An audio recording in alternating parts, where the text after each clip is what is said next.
नमस्कार दोस्तों। तो आज के करंट अफेयर में आपका फिर से स्वागत है। आई होप आप सभी लोग अच्छे होंगे और लगातार पढ़ाई कर रहे होंगे। तो आज के कुछ महत्वपूर्ण टॉपिक पे उन पे हम बात करेंगे। और सबसे पहले अगर आपको टेलीग्राम से जुड़ना है तो डिस्क्रिप्शन में लिंक है, उसके माध्यम से आप टेलीग्राम से जुड़ सकते हैं ताकि आपको इस डिस्कशन की और जितने भी हम डिस्कशन करते हैं उन सब की पीडीएफ मिल जाए और तब उनका आप क्या कर सको, प्रॉपर रिवीजन कर सको। ठीक है, तो आइए स्टार्ट करते हैं। पहला लेक्चर क्या है पहला टॉपिक क्या है। यूनाइटेड नेशन जनरल असेंबली ने क्या किया है, एक रेजुलेशन अडॉप्ट कर लिया है किनके लिए, इंटरनेशनल टैक्स कॉपरेशन फ्रेमवर्क। इसका मतलब क्या है, सबसे पहले हम ये समझते हैं कि बड़ी बड़ी जो एमएनसीज होती हैं, बड़ी बड़ी जो कंपनियां होती हैं, वो क्या करती हैं, उनका जो हेड क्वार्टर होता है, सेटअप होता है, बड़ी जो फॉरेन कंट्री होती है, अमेरिका और यूरोपियन यूनियन जैसी कंट्री होती है, वहाँ उनका हेड क्वार्टर होता है और अपनी जो सब्सिडरी होती है वो अल्प विकसित विकासशील देशों में संचालित करती हैं। लेकिन ये टैक्स अपना यहां नहीं देती जहां इनका कंज्यूमर बेस होता है। भारत में आप देख लो, भारत में इन बड़ी कंपनियों का, गूगल का, फेसबुक का कितना कंज्यूमर बेस है, कितने कंज्यूमर इनसे जुड़े हुए हैं। तो जबकि टैक्स यहां नहीं देती, अपनी सबसे ज्यादा कमाई कहां करती है, यहां करती हैं। तो और टैक्स कहां देती हैं, जहां इनका हेडक्वार्टर होता है। या फिर ये करती हैं अपना छोटा सा सब्सिडरी किसी दूसरी कंट्री में सेटअप कर देती हैं जहां पे टैक्सेस बिल्कुल जीरो हो, हेवन कंट्री उनको बोलते हैं, जैसे मॉरिशस हो गया, ठीक है, रियूनियन आइलैंड हो गए, सिसिल्स हो गया। ऐसी कंट्रियों में अपने छोटे छोटे और अरबियन जो कंट्री हैं वहां पे अपना हेडक्वार्टर सेटअप कर लेती हैं और टैक्स से, जहां इनका कंज्यूमर बेस होता है वहां पे टैक्स देने से बच जाती हैं और हमारी सरकार को इनसे टैक्स नहीं मिल पाता। तो एक समस्या ये है। तो इस समस्या को समाधान करने के लिए नाइजीरिया जो अफ्रीका का देश है, जो 54 अफ्रीकन कंट्री की जो कंसोर्टियम है, उसके बिहाफ पे नाइजीरिया ने एक रेजोल्यूशन दिया यूनाइटेड नेशन जनरल असेंबली में और कहा, माय लॉर्ड आप क्या करो, इंटरनेशनल टैक्स कॉपरेशन फ्रेमवर्क को लेके आओ और आप इसको, एमएनसी जो बड़ी बड़ी कंपनियां हैं विकासशील और विकसित देशों में टैक्स नहीं देती हैं, ये गलत है, आप इसको सही करने का प्रयास करो। ठीक है, तो ये सरकार ने इसको अडॉप्ट कर लिया है। तो अभी केवल इतनी न्यूज है। इससे पहले जो एमएनसीज कंपनियां हैं उनके टैक्सेस कलेक्शन के लिए organisation for economic cooperation development क्या करते हैं, इससे संबंधित नीतियां बनाते हैं, टैक्स लेके आते हैं। इसी परिप्रेक्ष्य में 2021 में 2 पिलर सॉल्यूशन लेके आया कौन, ओईसीडी। और इन्होंने कहा कि हम 2 पिलर सॉल्यूशन लेके आ रहे हैं, इसमें 2 पिलर पे बात होगी। पहली बात होगी कि आप जहां आपका कंज्यूमर बेस है, जहां आप काम करते हैं, जहां से आप पैसा लेते हैं, उनको टैक्स दो, उनको टैक्स लेने का राइट है। जैसे भारत में बहुत सारी कंपनियां काम करती हैं तो भारत को टैक्स देने का राइट है। और आपको अपने ग्लोबल प्रॉफिट का उनको 15% आपको देना पड़ेगा। ये 2 पिलर स्ट्रेटजी है।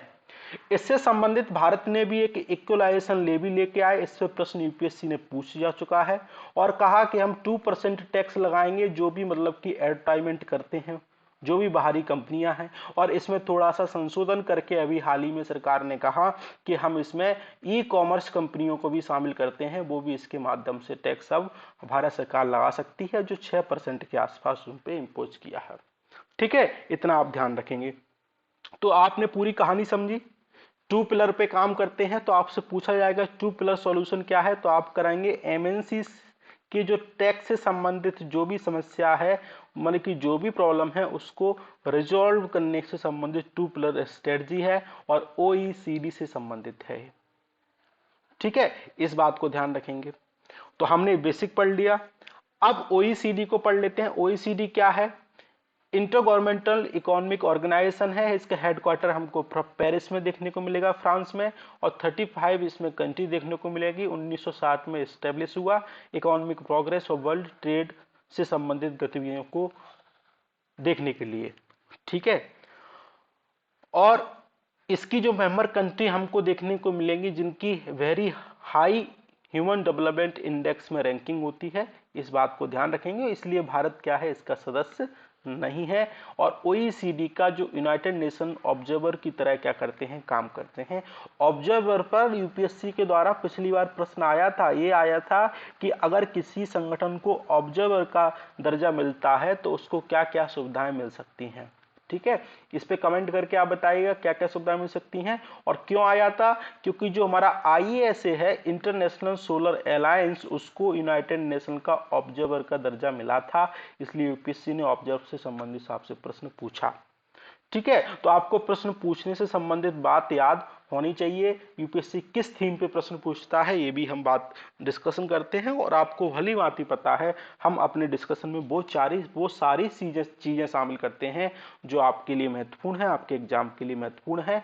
हम इधर उधर की बात नहीं करते हैं, जो भी करते हैं आपके एग्जाम से संबंधित बात करते हैं।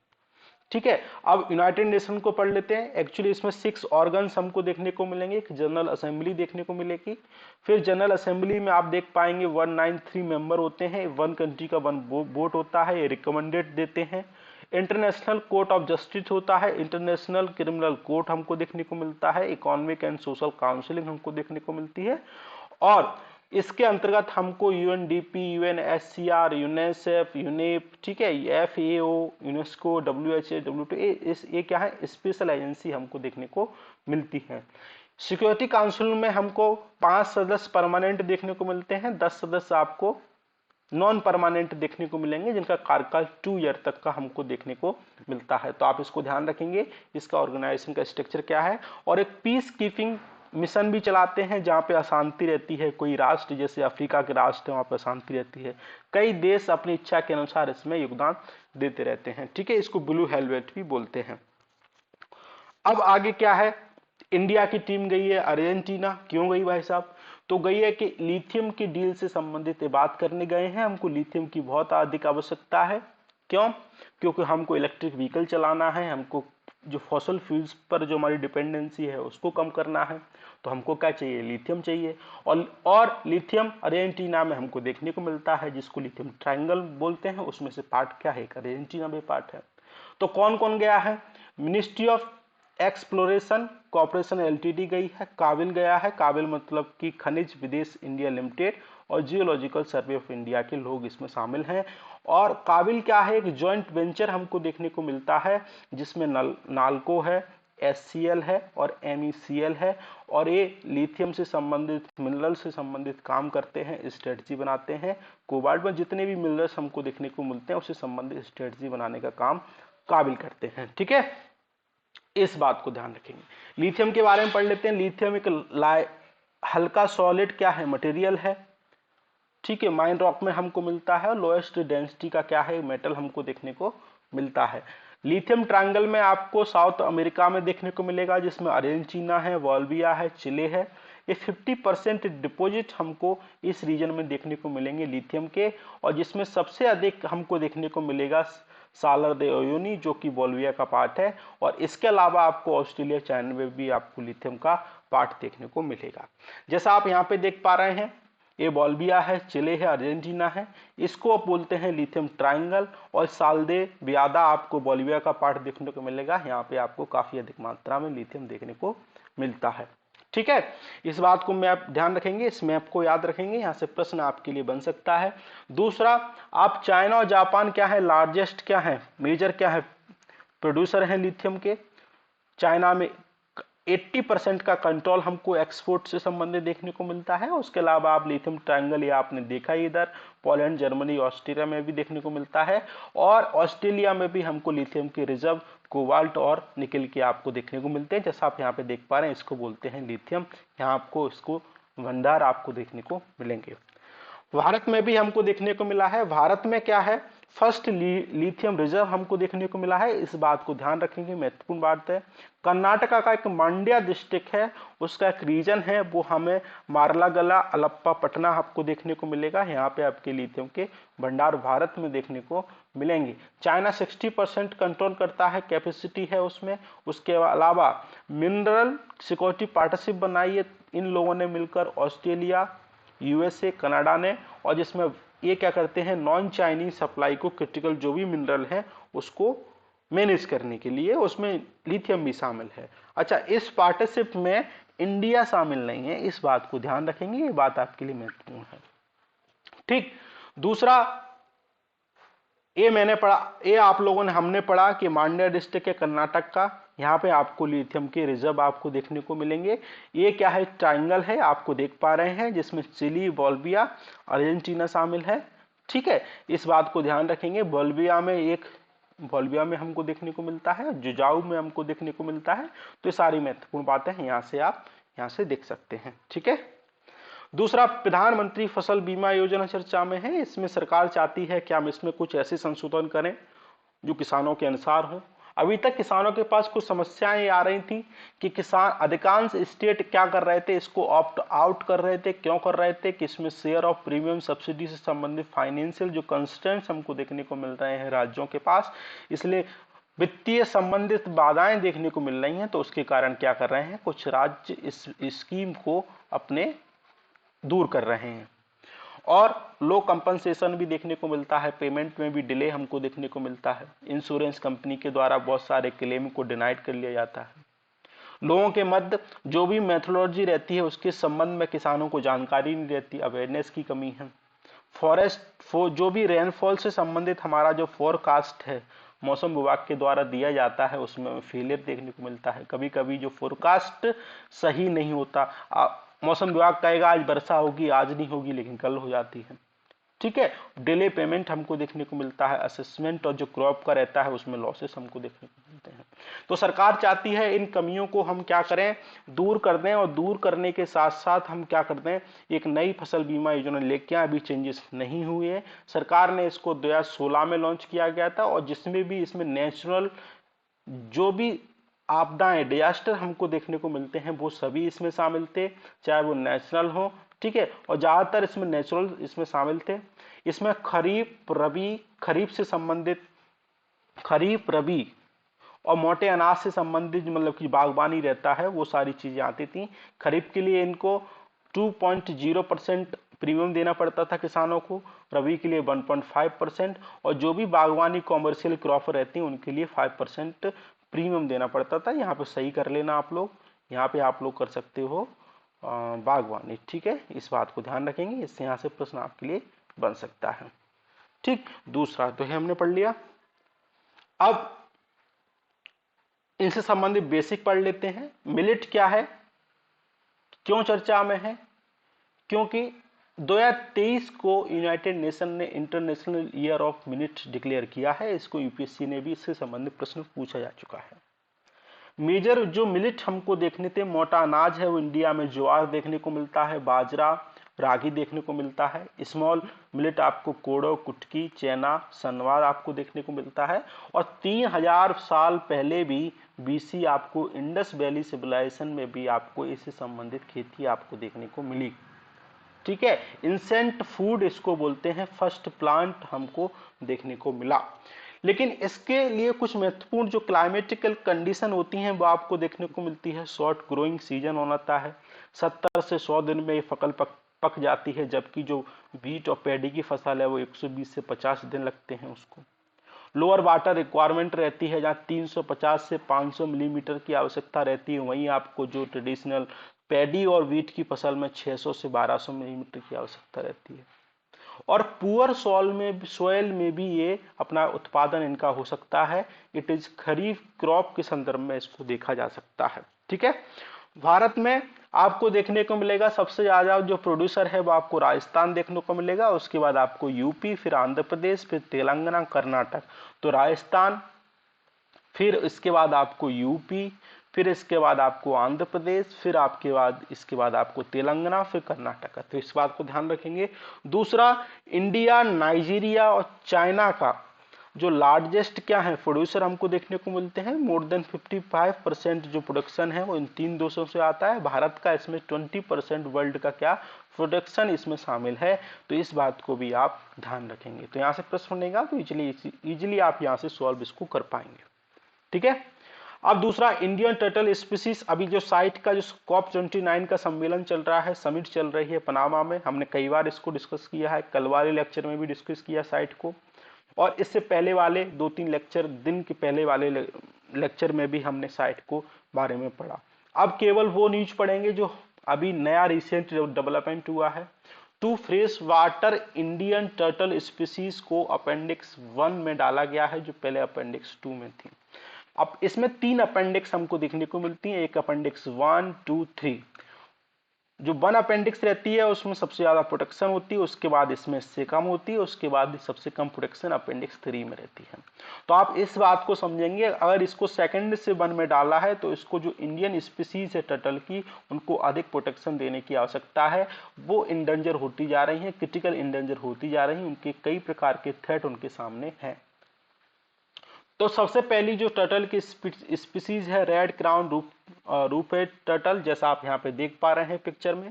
ये आपको नेटिव टू इंडिया देखने को मिलेगी, नेपाल में भी, बांग्लादेश में भी देखने को मिलेगी, गंगा ब्रह्मपुत्र जो नदी में हमको देखने को मिलती है, और सबसे ज्यादा आपको नेशनल चंबल रिवर में भी आपको सबसे ज्यादा देखने को मिलेगी। IUCN का स्टेटस है क्रिटिकली इंडेंजर्ड है। दूसरी स्पीसीज आपको देखने को मिलेगी लेथ सॉफ्ट सेल टर्टल, जैसा आप यहाँ पे देख पा रहे हैं। एंडेमिक टू पेनिसुलर है इंडिया में, इनहेबिटेड रिवर और रिजर्व में देखने को मिलती है। कावेरी, तुंगभद्रा, घाट प्रवाह, गोदावरी, भवानी, मोयर ड्रेनेज में देखने को मिलती है। ट्रेडिशनल चाइनीज मेडिसिन के लिए इसका उपयोग अधिक होता है। IUCN का स्टेटस में इसका क्रिटिकल इंडेंजर श्रेणी में आता है। ठीक है, तो इस बात को ध्यान रखेंगे।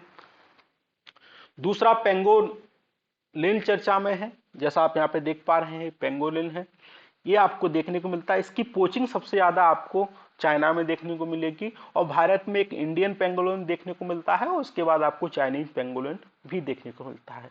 ये क्या करता है, कुछ सुरक्षा के कारण ये अपने आप को गोल कर लेता है, आपको इस तरह से आपको गोल हो जाता है ताकि इसको कोई व्यक्ति, और काफी कठोर रहता है, ठीक है, इसको बहुत ये स्टील से भी तगड़ा कठोर रहता है, तो इसको कोई भेद नहीं पाता, मार नहीं सकता, तो अपने आप को गोल कर लेता है। यही प्रश्न यूपीएससी ने पूछा था कि कौन कौन से एक जीव हैं जो अपनी सुरक्षा के कारण अब राउंड शेप कर लेते हैं, तो इसमें एक ऑप्शन ए भी था, पेंगोलिन। ठीक है, तो इसे ऐसे प्रश्न यूपीएससी पूछती है।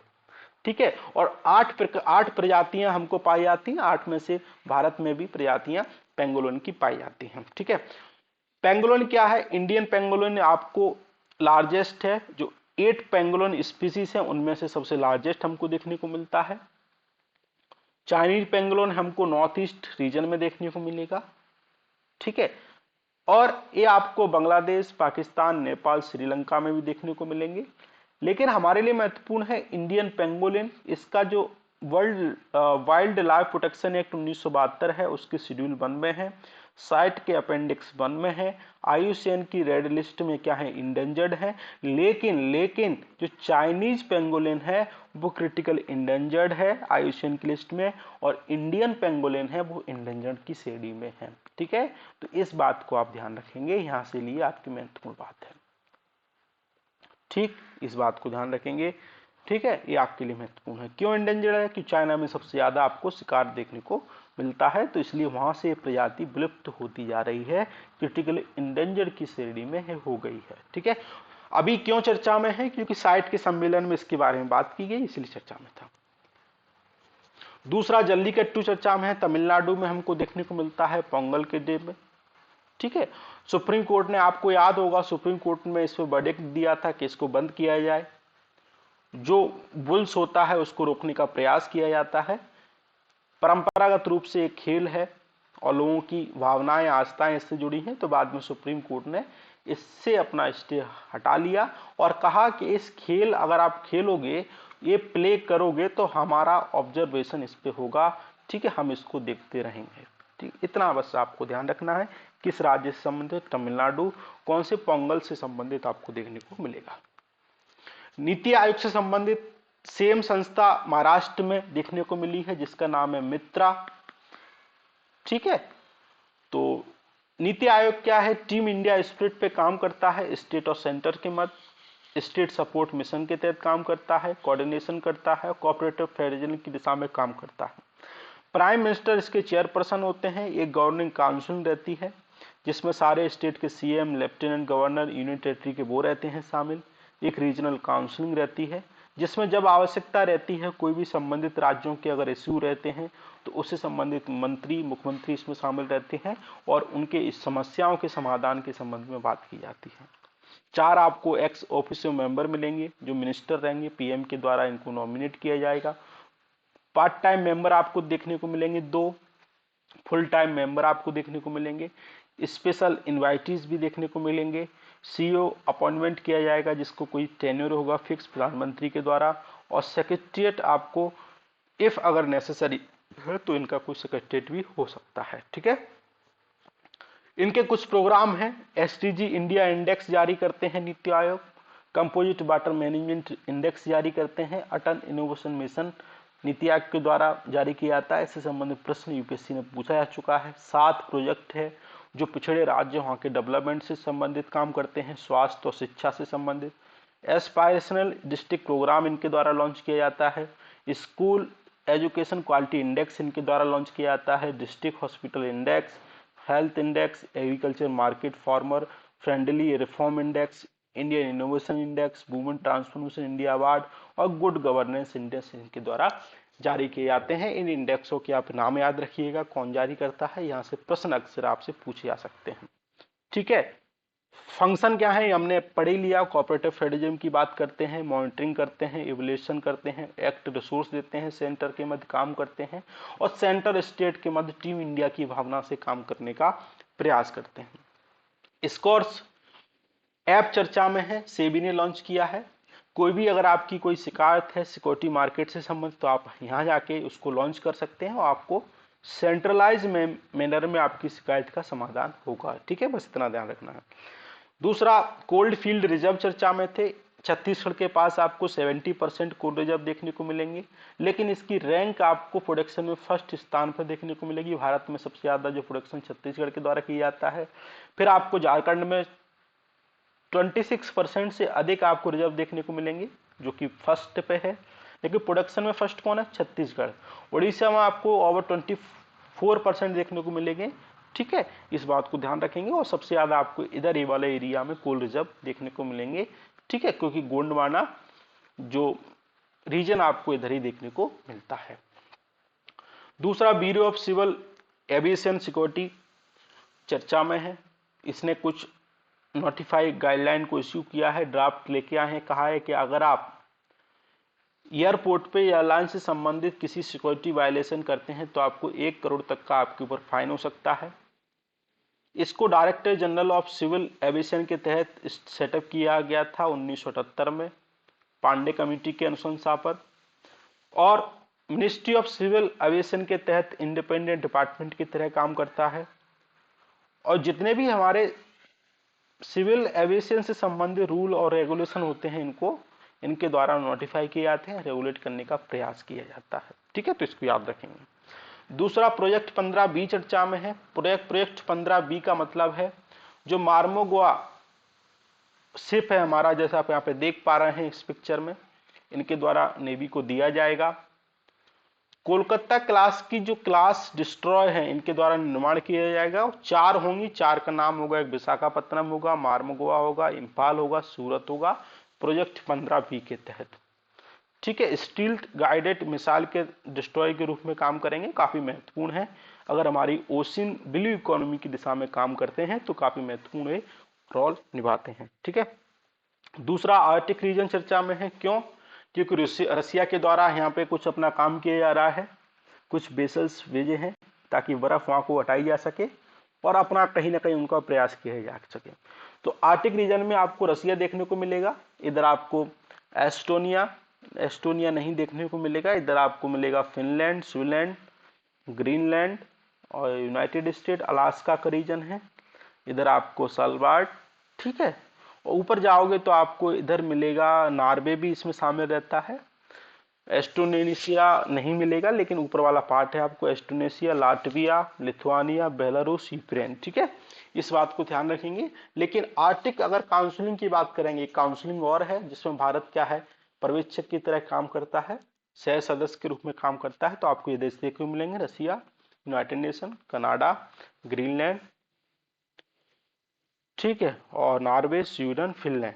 ठीक है, इतने देश आपको इस काउंसिल में देखने को मिलेंगे। इससे संबंधित कोड ऑफ कंडक्ट लाने का ये प्रयास करते हैं। ठीक है, तो आज के लेक्चर में इतना ही था। आई होप आपको लेक्चर पसंद आया होगा। Thank you very much.